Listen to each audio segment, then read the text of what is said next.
امام النبیین سید المرسلین محبوب رب العالمین صلی اللہ تعالی علیہ وآلہ وسلم کا ارشاد مبین ہے، جس نے مجھ پر درود پاک لکھا یعنی لکھ کر درود پاک بھیجا، جب تک وہ رہے گا کاغذ پر کتاب پر لکھا رہے گا، فرشتے اس کے لیے استغفار کرتے رہیں گے۔ سبحان اللہ سبحان اللہ سبحان اللہ، صلو علی النبی صلی اللہ تعالی علیہ وآلہ وسلم۔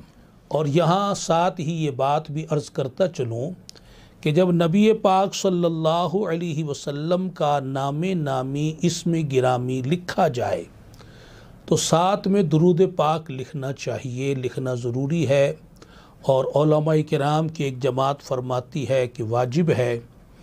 تو اب درود پاک لکھنا چاہیے جب سرکار صلی اللہ علیہ وسلم کا نام نامی لکھا جائے۔